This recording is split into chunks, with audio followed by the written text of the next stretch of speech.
Bonjour et bienvenue dans la quotidienne de School TV, l'émission qui vous raconte l'éducation au quotidien. Au sommaire, aujourd'hui, près d'un élève de CE1 sur 3 ne possède pas une maîtrise satisfaisante de la lecture des mots et 17% de la compréhension des textes. C'était les résultats d'une étude de l'OCDE. Alors, comment aider son enfant dès le début et sans attendre forcément l'entrée en école élémentaire? On va poser la question à l'orthophoniste Léa Elias. Elle est l'invitée du Grand Oral. L'Anti-Sèche de Guillaume Buand. L'Anti-Sèche, vous le savez, c'est la façon dont l'actualité résonne dans les programmes. Actualité anniversaire aujourd'hui, les 500 ans de la naissance de Pierre Ronsard, pilier des programmes scolaires et de notre patrimoine littéraire. Les secrets de cette longévité par Guillaume. Et puis, comme tous les vendredis, rendez-vous avec Célie et sa librairie sur ses rayons. 3 livres pour préparer les journées du patrimoine. Elles se dérouleront en effet dans une dizaine de jours, le week-end du 20 et 21 septembre. La quotidienne de School TV, c'est maintenant. C'est parti, Grand Oral.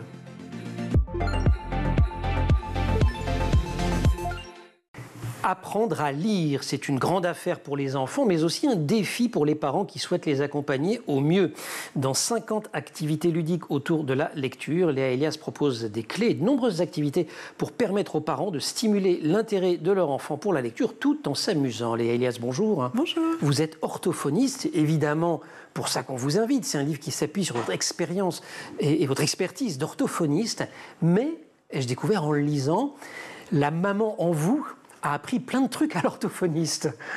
Effectivement, je le raconte souvent, je le raconte dans mon livre. Mon fils, mon grand, du coup, m'a appris énormément. C'est-à-dire que j'avais, avec mon expérience d'orthophoniste, acquis plein de choses et plein de certitudes. Et finalement, il est venu un petit peu contrebalancer tout ça et me dire « Mais oui, maman, on peut apprendre en s'amusant. » Et apprendre autrement, parce qu'avant, vous faisiez comment ? Avant, j'avais une vision peut-être un peu plus classique, un peu plus scolaire, avec un enfant assis derrière une table. Et on lui fait faire des exercices. Voilà, on lui fait faire des exercices. Finalement, je me suis rendu compte qu'on pouvait faire plein de choses, même simplement en jouant avec des petites voitures. Alors justement, avant de parler de technique, de méthode, parlons de l'état d'esprit. Tout au long du livre, vous mettez beaucoup l'accent sur le jeu, en quoi le fait de jouer, ce que vous venez de nous dire d'ailleurs à l'instant, savez que vous constatez que ça marche mieux pour les enfants, parce que parfois orthophonie, c'est des problèmes aussi d'élocution, on confond les syllabes, etc. Mais tout simplement parce que le jeu, c'est quelque chose qui fait vibrer l'enfant. Il y prend du plaisir. Il faut savoir qu'en cabinet d'orthophonie, notamment, on reçoit des enfants en difficulté. C'est-à-dire des enfants qui ont du mal à construire leurs apprentissages, qui vont se retrouver face à un système scolaire où, malheureusement, souvent, ils vont être assis derrière une table et c'est ce qu'on va leur demander. Donc, leur apporter autre chose, leur montrer que le jeu peut leur permettre d'apprendre. C'est vraiment, pour moi, une des clés. Et là, vous citez une des mamans de l'école maternelle en France, Pauline Kergomar. Le jeu, c'est le travail de l'enfant, son métier, sa vie. Donc ça s'inscrit vraiment dans cette filiation-là. C'est ça. Il stimule aussi, il y a un truc chimique, hein. Le jeu, ça stimule, dites-vous, la sécrétion d'endorphines, d'hormones relaxantes, et ça crée donc aussi, ça, des conditions favorables à l'apprentissage. C'est pas qu'un constat parce qu'un de vos fils avait envie de jouer. Non, bien sûr, ça a été expérimenté par moi, mais par vraiment beaucoup d'autres professionnels. On voit vraiment que le jeu, ça va venir stimuler l'enfant de la bonne façon parce qu'il va être dans une dynamique où il peut être acteur. C'est vraiment comme ça, moi, que je me suis retrouvée au sol avec des enfants, avec des petites cartes, avec des lettres ou avec des mots. Et l'enfant, il venait choisir son petit personnage, sa princesse, sa voiture, son animal. Et finalement, je construisais tout ce moment autour de la lecture avec ces centres d'intérêt. Les grandes étapes pour devenir lecteur, vous en distinguez 4. La première, apprentissage des sons, des lettres. Et des sons, voilà, que ça produit, pas comment on dit la lettre. Totalement. Dans B, à bas, ce qui compte, c'est bas, c'est pas B. Enfin, c'est B. C'est ça. Voilà. C'est ça, c'est vraiment une des distinctions à faire. C'est-à-dire que pour apprendre à lire, l'enfant, il a besoin de connaître le son de la lettre. C'est-à-dire que savoir que la lettre B s'appelle B, finalement, ça a peu d'intérêt dans la lecture. Par contre, savoir qu'elle fait le son B, eh bien, ça change tout. Ah, vous faites mieux que moi. B. Ça demande de l'entraînement. Ah, on sent le métier. Deuxième étape, jouer avec les sons, composer les premiers mots. Tout à fait. Parce qu'une fois que l'enfant connaît le son de chaque lettre, eh bien, il a besoin de cette étape supplémentaire qui va être de reconnaître un son. D'être capable, par exemple, de se dire « Ah, bah dans arbre, arbre, ça commence par A ». Ou pour écrire moto, par exemple, bah, j'entends M, O, T, O. C'est vraiment des étapes qui vont être fondamentales dans cette acquisition de la lecture. On devine que la troisième étape, c'est la lecture des syllabes, justement. C'est le moment où le M, O devient mot. Totalement, vous avez tout compris, hein. C'est effectivement. Il faut dire que vous l'expliquez très clairement quand même. Tant mieux, c'était l'objectif. Mais voilà, vraiment, l'étape d'après, c'est cette compréhension que deux lettres ensemble peuvent former une syllabe. Et on termine avec lire et écrire des mots. L'étape ultime, on sait faire. La période sensible, dites-vous, se situe entre 3 et 6 ans. Il n'y a pas d'âge, c'est une question qu'on doit vous poser extrêmement souvent. Il n'y a pas d'âge idéal, en fait, pour commencer à apprendre à lire. Il n'y a pas d'âge idéal pour réussir à lire. Alors, il y a une limite quand même, hein. Il y a un moment où il faut que ce soit acquis. Mais il ne faut pas stresser avec ça. Non, c'est ça. L'âge idéal, c'est vraiment l'âge où l'enfant, lui, va montrer un intérêt, finalement, pour les lettres. Et puis, c'est ce que je dis souvent aussi. Parfois, l'enfant peut, à 2 ans, s'intéresser aux lettres. Et c'est très bien. Et il faut nourrir cette chose-là. Cet intérêt qui vient, mais par contre, ça ne veut pas dire que l'enfant va être lecteur demain. Et c'est aussi toute cette pression qu'a le parent, c'est-à-dire qu'à partir du moment où l'enfant s'intéresse aux lettres, on se dit vite, il faut qu'il arrive à lire un texte. Mais il peut se passer 3, 4, parfois 5 ans, et c'est complètement OK. Jamais de pression sur les résultats et plein d'encouragement. C'est ça aussi la clé pour les parents. Totalement. C'est dur, jamais de pression sur les résultats. C'est difficile parce qu'on est dans une société où on a cette habitude de la pression du résultat, où les élèves ils ont très vite des notes, et du coup forcément ça met une pression sur le parent qui se dit mince, je veux que mon enfant réussisse. Mais finalement, si on arrive à se décentrer un petit peu et se dire finalement qu'est-ce que je veux pour mon enfant, je veux qu'il soit bien, je veux qu'il apprenne avec plaisir, avec envie, eh bien ça change tout. Et il apprendra d'autant mieux. Dans les indices, avant de se lancer, attendre que l'enfant ait suffisamment de vocabulaire. Ça c'est extrêmement important, ce qui veut aussi dire que préalablement, quand il est tout petit, y compris nourrisson, il faut lui parler, il faut faire résonner des mots, il faut faire entendre cette langue maternelle. Mais évidemment, les pères ont le droit de parler aussi, voire le devoir. Totalement, hein. Le langage, c'est vraiment un des prérequis à l'acquisition de la lecture. Hein. L'enfant, il a besoin d'avoir un vocabulaire suffisant pour comprendre. Finalement, savoir lire un texte mais ne pas le comprendre, ça perd tout son sens. Donc on voit là très facilement l'importance du langage au quotidien de l'enfant. On va explorer un certain nombre de problèmes avec vous. On profite de votre présence pendant toute l'émission. Alors on va commencer. Si l'enfant, par exemple, confond des sons, d'ailleurs on peut donner un exemple. Je sais pas, par exemple le B et le D, c'est celle qui revient le plus souvent. C'est classique. Ouais, pour le coup, c'est vraiment ce qui revient. Donc dans souvent. Badaboum, c'est compliqué. Effectivement, c'est pas le mot le plus simple à lire. Mais vraiment, j'aimerais rappeler que les confusions en début d'apprentissage de la lecture, elles sont normales. Vraiment normales. C'est-à-dire qu'un enfant, par exemple, qui est en CP, qui commence à lire et qui confond le B et le D, tout va bien. Souvent, tout de suite, les parents s'affolent. Oh là là, mon enfant confond, comment je fais? En fait, déjà, on souffle un bon coup, on respire et on se dit que, voilà, qu'il y ait des confusions, au départ, c'est normal. Le B et le D, ce sont vraiment deux lettres qui se ressemblent énormément. Donc, qu'est-ce qu'on fait? C'est vrai que souvent, le réflexe, c'est pour les parents de se dire, on les met toutes les deux ensemble sur un poster ou quelque chose pour que l'enfant puisse y arriver. Alors, moi, ce que je conseille vraiment, c'est de ne pas les mettre en opposition. Parce que finalement, c'est un peu comme si je vous dis, inondé, il y a un N ou deux N, et que je vous les écris, que je vous les mets devant les yeux, et bien finalement, vous avez le doute. Alors que si je vous écris inondé, par exemple, juste avec un petit tiret, où vous pouvez vous mettre s'il y a un ou deux N, et tout de suite, ce sera plus parlant. Donc vraiment, voilà, séparer, quand il y a confusion, séparer et mettre le focus sur une seule des lettres. On traite les problèmes au cas par cas. La question du rythme de l'enfant, on l'a dit, pas de pression, on pose les bases, mais si à un moment, vraiment, ça l'intéresse plus du tout. Alors, une perte d'intérêt, c'est vraiment le signe que l'enfant est en difficulté. Un enfant, en règle générale, naturellement, l'apprentissage de la lecture, c'est quelque chose qui va venir vibrer en lui.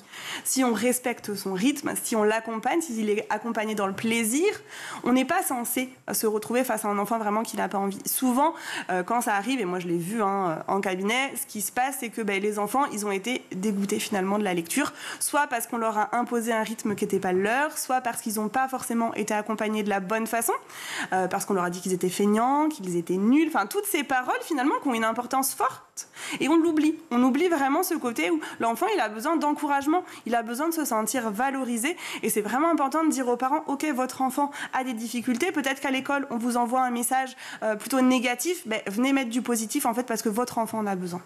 50 activités ludiques autour de la lecture. J'accompagne mon enfant dans son apprentissage.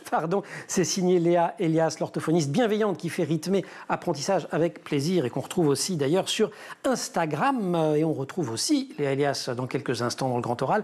C'est après l'Anti-Sèche. Guillaume Buan. Guillaume, bonjour. Bonjour Emmanuel. L'actu aujourd'hui, c'est un anniversaire à 2 jours près. On fêtait les 500 ans pile de la naissance de Pierre de Ronsard et vous allez revenir sur sa vie, sur ses écrits. Oui, qui était Pierre de Ronsard? C'est la question qu'on pourrait se poser. Pour trouver la réponse, j'ai contacté une professeure de français, elle s'appelle Hélène Lebas. Vous la retrouvez là aussi sur Instagram, apparemment c'est à la mode. Son titre et son compte, c'est Chocolat littéraire. Alors, qui était Pierre de Ronsard? Écoutez.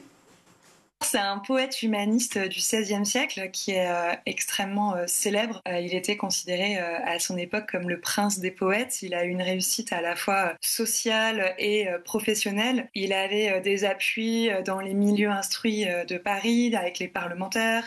Il était appuyé par les membres du clergé.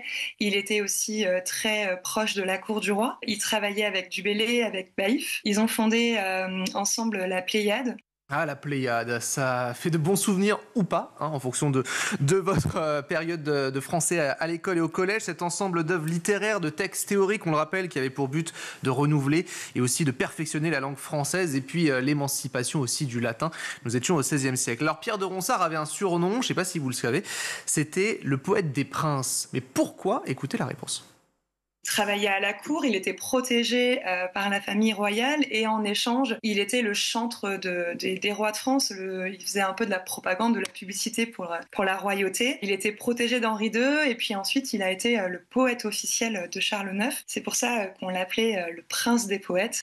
Et concernant ses écrits, il y avait donc de la poésie amoureuse, bien évidemment, on pense à Mignonne, on l'a évoqué, ou à Allons voir si la rose, n'est-ce pas? Ou encore des discours, des poèmes héroïques, ou encore des textes très engagés, car il était très intelligent à cette période et très présent. Pierre de Ronsard, un humaniste, donc un poète épicurien, qui avait aussi pour thème Carpe diem, car le temps passe très vite. Et en 2024, alors si on fait passer le temps un tout petit peu vite, qu'en est-il? Ces œuvres sont toujours au programme, c'est un pilier des programmes. Effectivement, tout jeune qui est allé à l'école, bien évidemment, a entendu parler de Pierre de Ronsard. Cela reste d'actualité. Justement, Hélène Lebas, elle aborde en 4e, Mignonne, Allons voir si la rose, ou Quand vous serez bien vieille, le soir à la chandelle. Chez Ronsard, la séduction est un thème qui est donc très fort. Comment l'artiste et le poète, justement, arrivent à sublimer des thèmes qui sont d'ailleurs parfois pas très joyeux. Il évoque aussi la mort. Alors justement, Hélène Lebas, en fait, elle décrypte ses textes avec ses élèves. Quand ils lisent le texte, ils comprennent pas trop. Et puis quand je reformule et quand je leur dis, mais tu sais, là, en fait, il est en train de la draguer. Il est en train de lui dire, allez, viens avec moi, soyons amoureux, vivons une histoire d'amour, parce que bon, c'est maintenant ou jamais. Et là, ça les fait rire, les élèves, parce que c'est universel, en fait. C'est des thèmes qui touchent les élèves. C'est des ados, ils sont en plein émoi amoureux, ils apprennent un petit peu à séduire, ils apprennent un petit peu à se positionner par rapport aux autres. Et en fait, les élèves accrochent beaucoup, en fait, avec ce discours-là. Ça les amuse. Ils me disent, oh, mais madame, si moi je dis ça, elle va rien comprendre, hein, je vais pas draguer comme ça. On arrive à les raccrocher, en fait, comme ça, en leur montrant que finalement, Pierre de Ronsard et eux, ils ont quand même beaucoup de points communs, finalement. Ouais, alors Mignonne, Allons voir si la rose dans la cour de récré, ça marche pas à tous les coups, c'est du vécu. La poésie, séquence néanmoins redoutée des élèves. Oui, poésie égale récitation. Je ne sais pas si vous vous en souvenez, passer devant les élèves, les regards, apprendre pendant une semaine un texte. D'ailleurs, c'est un exercice, sachez-le, qui se fait de moins en moins à l'école, puisque les élèves en ont peur. Du coup, il y a d'autres moyens pour apprendre. Justement, Hélène Lebas en utilise une, j'aime beaucoup écouter. Pour la poésie, on fait des pique-niques poétiques. Donc on va dans la cour, on met des petites couvertures par terre, j'amène un petit goûter, ils ont un poème à lire et puis ils s'entraînent à le lire aux autres. La poésie, c'est fait pour être dit, c'est fait pour être offert. Et ils font ça ensemble, en petits groupes par terre, sur des couvertures, c'est sympathique, c'est agréable et hop, ça passe mieux. Et puis finalement, à force de le lire, je leur demande d'enregistrer la lecture à la maison ensuite. À la fin, ils me disent « Ah, mais en fait, je le connais par cœur. » Finalement, on l'apprend quand même, mais autrement. Autrement également, le rap, c'était la chronique la veille, d'ailleurs, on en a parlé ici même. Oui, le rap, la poésie, ça va ensemble, mettre en musique le rythme. Et puis on a parlé littérature là aussi à travers les réseaux sociaux. Est-ce qu'aujourd'hui on lit moins à cause des réseaux sociaux? Oui et non, certains adorent lire, d'autres vont détester. D'ailleurs, ça passe par l'éducation à la maison. Avant on lisait, maintenant on lit moins. Le but c'est de laisser en fait le choix tout simplement à ces élèves pour qu'ils puissent se faire eux-mêmes leur propre idée et ainsi en fait tendre vers des livres qu'ils vont tout simplement apprécier et rentrer en librairie. Donc voilà tout simplement pour Pierre de Ronsard, tout simplement, avec ses 500 ans fêtés et célébrés il y a 2 jours, même pas. Merci beaucoup pour cette célébration, cher Guillaume. S'il n'y avait qu'une seule chose à retenir de ce livre, ce serait de mettre le plaisir et le jeu au cœur de cet apprentissage. On parle de la même chose, mais cette fois, il ne s'agit pas de Ronsard, il s'agit bien de 50 activités ludiques autour de la lecture. Grand oral, la suite avec Léa Elias. Léa Elias, une autre clé importante quand on veut accompagner son enfant dans l'apprentissage de la lecture, et j'ajouterais que ça vaut pour plein de pratiques, mieux vaut un peu tous les jours que beaucoup, mais pas tous les jours. C'est-à-dire que cette notion de régularité, elle est fondamentale. Mais totalement, la régularité, c'est la base. C'est-à-dire que moi, je dis toujours aux parents, finalement, on peut faire 2 minutes par jour. Ça aura plus d'impact pour l'enfant, finalement. Mais c'est normal, parce que la régularité, c'est ce qui fait que l'apprentissage s'ancre au fur et à mesure. Quand on fait une grande session d'activité, 30 minutes un jour, déjà, l'enfant va fatiguer, il va forcément être moins concentré. Alors que si on saupoudre le quotidien de petites activités, ça fait sens pour l'enfant, et cette régularité, elle va vraiment amener des progrès chez l'enfant. Elle est fondamentale. Elle vaut d'ailleurs pour le sport, pour la musique, enfin pour toutes les activités où on va essayer d'automatiser des circuits dans notre cerveau. Autre point important, puisqu'on parle du cerveau, d'ailleurs, on y va petit à petit. L'activité doit se situer dans la zone proximale de développement. On va traduire, c'est une notion célèbre du psychologue Vygotsky. C'est quoi la zone proximale de développement ? La zone proximale de développement, c'est la zone, en fait, c'est juste au-dessus de la zone où l'enfant est dans sa zone de confort. Si vous voulez, il y a la zone de confort, c'est-à-dire l'enfant, par exemple, il maîtrise le son A, le son O, le son I. Eh bien, nous, on va lui proposer ce qu'il y a juste au-dessus, et donc on va lui amener un nouveau son, tout simplement. Et ça, c'est effectivement valable. Un nouveau son ce jour-là. Enfin, c'est ça le message général. C'est ça. Parce que si c'est trop difficile, l'enfant peut se décourager, tout simplement. Et quand ça bloque, on insiste ou on n'insiste pas ? Alors, j'ai la réponse parce que je vous ai lu, mais je pense qu'elle est très importante. On n'insiste pas, en fait. Mais on y revient quand même. On y revient quand même à un autre moment. Voilà. On y revient quand même à un autre moment. On y vient avec une autre activité. L'idée, c'est de ne jamais bloquer l'enfant. Moi, je dis souvent aux parents, imaginez-vous, vous êtes en train de faire quelque chose et finalement, vous rencontrez une difficulté et on vous pousse à continuer alors que c'est difficile pour vous. C'est hyper compliqué. Un enfant dont la maturité cérébrale n'est même pas efficiente, mais forcément, quand il bloque, il est mal. Donc s'il est mal, vraiment, on arrête, on passe à autre chose. Et on évite de l'enfoncer. L'orthographe, maintenant, on a une langue française qui est extrêmement complexe. Vous preniez l'exemple de moto tout à l'heure. Pourquoi ça ne s'écrirait pas M-A-U-T-E-A-U, par exemple ? Effectivement, ça pourrait. Bonne question, n'est-ce pas ? Je n'ai pas la réponse. Je ne suis pas une pro de l'étymologie. Ça peut être quand même très décourageant. Donc à partir de quel âge, à partir de quel moment on en fait un enjeu central ? L'orthographe, vraiment, pour moi, ça vient vraiment après l'apprentissage de la lecture. Finalement, on a l'impression parfois que c'est en même temps. Finalement, j'ai envie de dire que si déjà tous les enfants écrivaient parfaitement en phonétique, ce serait déjà super. Donc, vraiment, l'orthographe, elle arrive ensuite, plutôt vers 7-8 ans. C'est là où on va vraiment commencer à amener les règles, à parler des régularités orthographiques. Là où la lecture, souvent, ça se joue un petit peu avant. Donc, pas de pression là-dessus, en tout cas au début. Après, ça devient évidemment tout à fait essentiel. La fluidité de lecture. Beaucoup de parents sont un peu déprimés. Alors, vous disiez, il y a ceux qui dépriment parce que leur enfant à 2 ans ne sait pas encore réciter l'alphabet, mais il y a ceux aussi qui sont inquiets parce qu'ils commencent à lire. Mais alors, qu'est-ce que c'est lent, qu'est-ce que c'est pesant ? Alors effectivement, la lecture, ça peut être vraiment coûteux pour les enfants. Et c'est pour ça qu'il ne faut pas mettre de pression à l'enfant, même si nous, en tant que parents, on peut la ressentir parce que la maîtresse va dire « Ah ben vraiment, il lit lentement ». Mais finalement, en fait, il faut aussi se décentrer, encore une fois, c'est vraiment ça, mais se décentrer de ce problème-là. Donc, mon enfant a du mal à lire. En fait, il faut se demander, mais qu'est-ce que je peux faire pour l'aider, finalement ? Et un enfant qui a du mal à lire, par exemple, une phrase, au lieu d'insister et lui proposer des phrases à lire tous les jours, on peut peut-être se dire que lui proposer de la lecture de mots, ça va venir renforcer sa confiance et ça va faire en sorte que petit à petit, il gagne en fluidité. Avec un point très important et qui peut aussi rassurer les parents, c'est qu'un enfant, même s'il lit de manière un peu heurtée et ou très lente, si on constate qu'il a compris ce qu'il lisait, en fait, l'essentiel est en train de se mettre en place. Et il n'y a vraiment pas de quoi s'inquiéter. C'est ça l'important. C'est la compréhension. C'est pas d'être capable de décrypter. Parce qu'après tout, on sait décrypter des tas de langues étrangères, pour peu qu'on connaisse le son des mots, sans absolument rien comprendre. Totalement. La compréhension, elle doit vraiment être au cœur du processus d'apprentissage de la lecture. Parce que, vous venez de le dire, mais un enfant qui va lire hyper vite, moi j'en ai déjà vu, des petits loulous qui lisent vite, et à la fin, je leur dis, mais du coup, qu'est-ce que ça veut dire ? Et ils me disent, je ne sais pas. Eh bien, en fait, on perd tout l'intérêt même de la lecture. La lecture, c'est la transmission, c'est comprendre. Donc, vraiment, il faut que ça reste au cœur et au centre de l'apprentissage de la lecture. Sujet cher à notre libraire et chroniqueuse Célie Luton, le choix des livres. Les premiers livres, comment on les choisit? J'imagine que là encore, puisque vous nous avez parlé de la zone proximale de développement, il faut être très attentif au pas à pas. Totalement. Vraiment, l'idée, en tout cas pour l'apprentissage de la lecture, ça va vraiment être de trouver des ouvrages qui vont être progressifs, qui vont y aller vraiment pas à pas. On le disait notamment, mais voilà, moto, si ça s'écrivait M-O-T-E-A-U, ce serait un mot qu'on essaierait de ne pas proposer tout de suite. Donc, on va être attentif au choix des mots. On va être attentif au fait qu'il n'y ait pas trop de mots-outils. Donc, les mots-outils, c'est les mots comme dans. C'est les mots comme EEST par exemple, c'est tous ces petits mots qui viennent un petit peu chahuter la lecture parce que du coup c'est pas naturel, il faut les apprendre par cœur et donc on va essayer de les éviter dans un premier temps sur les ouvrages, en tout cas première lecture. Les mots comme EEST vous avez dit? Oui.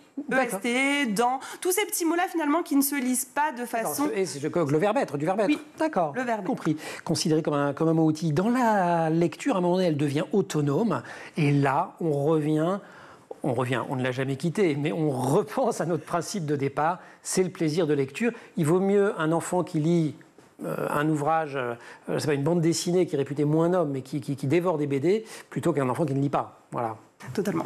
Je ne peux qu'aller dans ce sens-là. L'idée, c'est vraiment, encore une fois, la régularité de la lecture. Donc, un enfant qui prend du plaisir et qui va lire tous les jours une BD, ce sera mieux qu'un enfant qui ne va pas lire ou qui va lire uniquement les livres qui seront imposés par l'école. Ou sous la contrainte, il le fait parce qu'il est bon élève ou qu'elle est bonne élève. Et en fait, on peut l'écœurer complètement. Bon, on a tout bien fait. On vous a suivi depuis le début de cet entretien. Mettons que les difficultés persistent. À partir de quel moment on débarque dans votre cabinet? À partir de quel moment on consulte et qui on consulte? Alors, déjà, il faut savoir que les cabinets d'orthophonistes en général ont des délais d'attente assez longs. Donc ça, c'est important de l'avoir à l'esprit, de se dire, on n'attend pas non plus trop longtemps. Parce qu'on risque d'attendre juste pour le rendez-vous, pour des raisons techniques. Ouais, c'est ça, on risque d'attendre juste pour le rendez-vous. Donc on essaie de se dire, moi c'est ce que je dis souvent aux parents, si on voit qu'un enfant, décembre CP, entre décembre et février du CP, vraiment est en grande difficulté, n'entre pas dans la lecture, on n'attend pas. On ne se dit pas que ça va venir, on se dit, il faut que je mette des choses en place pour l'aider. Donc vraiment, pour moi, voilà, c'est vraiment ce moment un peu charnière parce que si on attend trop longtemps, peut-être que ça va se débloquer chez l'enfant. Et dans ces cas-là, tant mieux. Il y a vraiment une question d'évaluation de la difficulté parce que l'objectif de maîtrise de la lecture, c'est pas le mois de décembre du CP. Ça, il faut vraiment le rappeler aux parents, leur dire ne vous inquiétez pas, l'enfant qui ne sait pas lire à Noël, c'est pas grave du tout. Donc c'est vraiment quand, comme vous venez de le dire, mais quand il ne rentre pas dedans, c'est-à-dire qu'il manifeste au fond une forme d'hostilité ou qui fuit l'exercice, c'est ça. Quand on sent que c'est vraiment trop difficile, un enfant qui ne va pas réussir à lire des mots entre décembre et février CP, il faut quand même, c'est quand même des signaux d'alerte forts. Donc il faut vraiment se dire que on agit au plus vite. On va voir l'ophtalmologue aussi. Oui. On fait un bilan ophtalmo. De temps en temps, ça peut venir de là. C'est ça. On peut voir un orthoptiste aussi parce que parfois, c'est des difficultés. Les troubles de la vision. Voilà, les troubles de la vision. Voilà. En fait, on essaie de ne pas rester seul pour faire en sorte que ce soit facile pour son enfant parce que parfois, les délais sont très longs et donc on essaye d'être proactif un petit peu. Et il y a une autre façon de ne pas rester seul, c'est de lire de Léa Elias, 50 activités ludiques autour de la lecture. J'accompagne mon enfant dans son apprentissage et ou de la suivre sur les réseaux sociaux et sur le compte Jeune Maman Extra. Thérèse Léa Elias, merci. On vient de marteler l'importance du plaisir dans le rapport au livre. Et bien ça tombe bien parce qu'on a une experte des bouquins et du plaisir de la lecture, c'est justement Célie Luton, la librairie. Alors ça va être une librairie quand même super prometteuse. Célie, bonjour. Bonjour Emmanuel. Bonjour. Célie Luton, libraire. Léa Elias, orthophoniste, qui vous envoie plein de clients en fait. Et puis en plus, comme vous, plaide énormément pour le plaisir de lecture. Vous avez des métiers très complémentaires. Et donc Célie qui chaque semaine vient nous proposer 3 bouquins pour les enfants et les ados. Ce qui vous a inspiré cette semaine, c'est la proximité. Ça commence dans 8 jours, des journées du patrimoine. Oui. Et on commence avec le patrimoine des phares. Exactement. 6 phares. 6 phares en pop-up, magnifiques. 4 phares sur les 6 sont en Bretagne. Moi, j'ai une préférence pour le phare des Poulains qui existe depuis 1868. Qui est à Belle-Île. Oui, c'est Belle-Île en mer. Marie Galante. Saint-Vincent. Il va pleuvoir. Donc, on va visiter. Oui, on est en Bretagne en même temps. Attention aux marées. On ne peut pas visiter tous les phares selon les marées. Quand on parle d'un phare, on parle vraiment entre terre et mer et on pense aussi à ces gardiens dont le quotidien aussi entre enfer et paradis. Je montre quand même, c'est un livre tout public en fait, parce qu'il y a le côté pop-up, c'est sympa pour les petits. En revanche, ça, ils vont pas lire. On est d'accord. Quand on pense pop-up, on dit toujours livre-spectacle. Soi-disant, le spectacle serait exclusivement pour les petits. Mensonge. C'est faux. Au contraire, à partir de 5 ans, on peut manipuler ces livres, mais qui sait que le phare des Poulains existe depuis 1868 ? Vous le saviez ? Moi non plus. Donc il n'y a pas d'âge pour apprendre. Vous inférez que je l'ignorais, alors qu'en fait, j'étais tout à fait familier de la date de naissance du phare des Poulains, de Belle-Île-en-Mer, de Sarah Bernard, qui n'était pas loin, toutes ces choses-là. Comment ça? Livre suivant. Celui-ci est de Dominique Erhardt, Anne-Florence Lemasson. Oui. Et donc, 6 phares, Cordouan, Chasseron, les Poulains, Armen, Eckmul et les Pierres Noires. L'éditeur, les grandes personnes. C'est toute la côte atlantique. Chouette maison. Oui.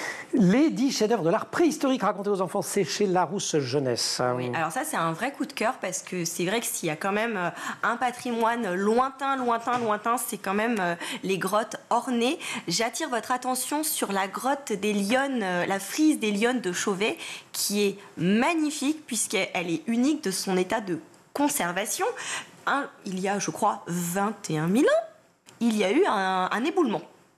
Un éboulement qui a bloqué l'entrée de cette grotte, donc c'était très privé et surtout extrêmement bien conservé. Les couleurs sont sublimes et vous trouvez des animaux que l'on ne trouve pas. Allez, Zou, on va vous en montrer quelques-uns. C'est On va bien trouver ça, un hein? hibou. Oui, c'est celle-ci. La frise des lions. C'est ça. Très spectaculaire. Et alors, hop, Que l'on voit à regardez pas la l'écran. réponse. Comment appelle-t-on la personne qui découvre une grotte ornée ?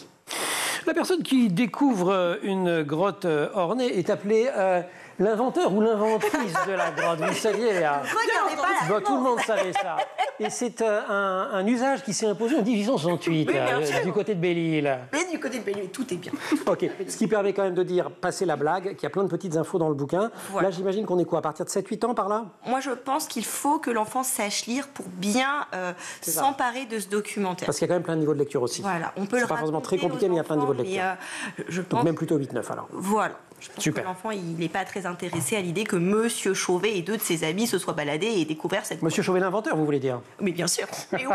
Mais oui. 10 chefs-d'œuvre de l'art préhistorique racontés aux enfants. Et enfin, un roman, La Joconde a disparu. Que se passe-t-il? C'est la cérémonie d'ouverture des JO. Elisa Villebrun chez Polar. Donc non, c'est pas du tout la cérémonie des JO, je présente. Même s'il y a eu une Polar histoire de vol de historique, mais oui, on est bien Joconde. d'accord. Mais oui, on est d'accord. Alors ça, celui-ci, je l'aime beaucoup. Arthur vit une rentrée un petit peu rocambolesque. Hein. On déménage, maman a un nouveau métier, elle est conservatrice au musée du Louvre. Et voilà pas que la Joconde disparaît. Il y a ennuyeux. un tableau qui ne doit pas disparaître, c'est celui-ci. Et le père d'une jeune fille, donc Inès, est accusé à tort. Et voilà que les 2 enfants vont devoir enquêter. Et évidemment, nous les adultes, des fois, on a tendance à ne pas voir plus loin que le bout de notre nez. Heureusement, les enfants, ce n'est pas leur cas. Né parfois de menteur. Vous savez en quelle année, évidemment, le vol de l'illustre tableau a eu lieu? Oui, En mais 1868. Eh bien non, c'était en 1911. j'aurais préféré vous laisser répondre. C'est ce que c'est fait. Une enquête inspirée de faits réels. Elisa Villebrun, c'est chez Poulpe Fiction, super collection aussi. Et là, pareil, quel âge? 8-12. Un 8-12. très bon 8-12 avec des illustrations, parce qu'effectivement, je vous écoutais tout à l'heure, vous disiez qu'un enfant qui lit tous les jours une bande dessinée, c'est un enfant qui a un rapport physique avec l'objet livre. Il ne faut jamais faire peur à un enfant par rapport au livre. Ce n'est pas une corvée, c'est un plaisir. Bon, j'imagine que vous signez sur tout ce qu'a dit Célie, si je vous ai bien compris en vous lisant vous. Bah, totalement, hein. Bon, Totalement, c'est une vous jolie étiez faite sélection. pour vous rencontrer On et est pour vous d'accord. entendre. Donc de Léa Elias, on relit ou on lit 50 activités ludiques autour de la lecture. Et comme on a tout bien suivi les conseils de Léa Elias, après on lit tous les bons bouquins que vous conseille Célie et plein d'autres et toujours avec du plaisir. Qu'est-ce qu'on fait les 21 et 22 septembre? Les journées du patrimoine, j'ai dit 20 et 21, j'ai honte. 21-22. 21-22, c'est 21-22. samedi dimanche. On visite plein de trucs. Merci beaucoup Célie, merci beaucoup Léa, merci beaucoup aussi à toute l'équipe de l'émission. Laure Audemont au maquillage, Marine Plantec à la préparation de l'émission qui est en régie aujourd'hui avec au son Thibaut Goury-Lafont et Théo Boscar à la réalisation. Vous restez sur School TV, vous nous retrouvez nous en permanence sur Internet, sur les réseaux sociaux et le Grand Oral désormais aussi en version audio sur les principales plateformes de podcast. C'est une nouveauté de l'année.